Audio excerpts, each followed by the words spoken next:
Hello, mister से बात कर सकता हूँ मैं? जी बात कर रहा हूँ। दिल से बोल रहा हूँ। आपने वॉशिंग मशीन ली थी सर? हाँ बताइए।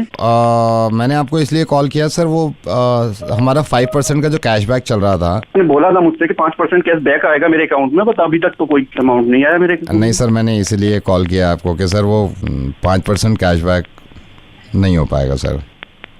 मतलब सर वो मिल नहीं पाएगा सर, वो 5%। पागल आदमी हो क्या? फोन किया है आपने ये बात करने के लिए? आई एम सॉरी सर, बोलने के लिए आपने फोन किया है? 5% की मेरी बात हुई है, 5% दो। Sir I am sorry sir, नहीं दे पाएगी कंपनी सर। पागल हो गए क्या? कैसे नहीं दे पाओगे यार? जो तुमने मेरी मतलब वादा किया है तुमने, 5% कैश बैक लिखा हुआ है आपके टर्म्स एंड कंडीशन में, मेरे अकाउंट में आना चाहिए था, वो अभी तक नहीं आया है। किसने लिखा है सर? आपके टर्म्स एंड कंडीशन में लिखा हुआ, आपके मैनेजर से बात कराइए। नहीं आप सर, किसने लिखा है सर? अरे यार तुम्हारी कंपनी ने लिखा है टर्म्स एंड कंडीशन। सर कितनी फिक्र है ना आपको? अरे क्यों ना हो यार फिक्र, जो बोला है टर्म्स एंड कंडीशन में तुम्हारे लिखा है सारी चीजें, तुम्हें जो दुनिया में लिख दी गई हैं उसकी इतनी मुझे अपने फिक्र है मैनेजर से बात करवाओ अपनी। सर आप मेरी बात सुनेंगे, मैं आपकी सबसे बात कराऊंगा। बात कराइए मेरी, मैनेजर से बात कराइए मेरी। 5% जो टर्म्स एंड कंडीशंस दुनिया में लिखी गई हैं, कंपनी ने लिखी हैं, उसको कितना मान रहे हैं आप? मानना क्या है, वो उसमें लिखा है आपकी कंपनी ने terms and condition, 5% cash back मिलेगा आपको। और जो कुरान में लिखा हुआ है 2.5% ज़कात, उसका बिल्कुल नहीं सोच रहे हम। पूरे साल की कमाई की सेविंग पे 2.5% ज़कात, 2.5% ज़कात हर मुसलमान को देनी है। इन टर्म्स एंड कंडीशंस की जरा सी फिक्र नहीं है हमें। जरा सा 5% जो कि दुनिया की कंपनी ने उसूल बनाया है ना, जिसमें लिखा हुआ था टर्म्स एंड कंडीशंस में कि आप अगर वॉशिंग मशीन लेते हैं तो 5% कैशबैक मिल जाएगा आपको, और आप इंतजार कर रहे हैं। आप जरा सोचिए, जो लोग मुस्तहिक हैं, जो लोग परेशान हैं, जो इस चीज का इंतजार कर रहे हैं कि किसी की सिर्फ 2.5% ज़कात निकलेगी तो हमारा पेट भर जाएगा, जब 2.5% ज़कात निकलेगी तो किसी का इलाज हो जाएगा, जब 2.5% ज़कात निकलेगी तो किसी की तकलीफ दूर हो जाएगी, जब 2.5% ज़कात निकलेगी तो कोई बाप फिक्र से खत्म नहीं होगा कि उसकी बेटियों की शादी कैसे होगी। मैं माजरत चाहूंगा, मुझे कभी कभी लगता है कि क्या मैं गलत तो नहीं कर रहा हूं, समझाने का तरीका यह है, लेकिन मुझे लगता है कि शायद ऐसे समझ में आ जाए आपके।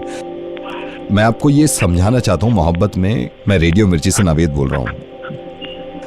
आप 2% ज़कात जो सब पे फर्ज है, ये कंडीशन है हमारे इस्लाम की कि कोई इंसान अगर कमाने के लायक है और कमा के उसने पैसा जमा किया है तो पूरे साल की सेविंग पे 2.5% ज़कात, सिर्फ 2.5%। किस तरह हम दुनिया की टर्म्स एंड कंडीशंस में लगे हुए हैं, किस तरह हम 5% की तरफ लालच से देख रहे हैं कि उन लोगों के 2% का हमें ख्याल ही नहीं है, जो लोग मुस्तहिक हैं, जिनको जरूरत है ज़कात की। मैं तो अल्लाह ताला से दुआ करता हूं कि आपको अल्लाह मियां इस लायक बनाए, इतना पैसा कमाएं, आप इतना पैसा कमाएं कि हजारों लोगों की आप मदद कर सकें, हजारों लोगों की तकलीफ दूर कर सकें। मुझे इस बात पे बड़ी हैरत होती है कि जिन लोगों को ज़कात देनी होती है उनमें से कुछ लोग ऐसे हैं जो फिक्र में आ जाते हैं। बजाय इसके कि फिक्र करें ज़कात देनी है, खुश होना चाहिए कि अल्लाह ताला ने इतना नवाजा है हमें कि किसी को ज़कात दे सकें। मैं माफी चाहूंगा आपसे कि मैंने आपसे ऐसे बात करी और इस तरह समझाया मैंने आपको। माफी तो मैं मांगना चाहूंगा अल्लाह ताला से। आप रोजे रख रहे हैं, अल्लाह ताला आपके रोज़ों को कबूल करे। आप नमाजें पढ़ रहे हैं, आपकी नमाजों को कबूल करे।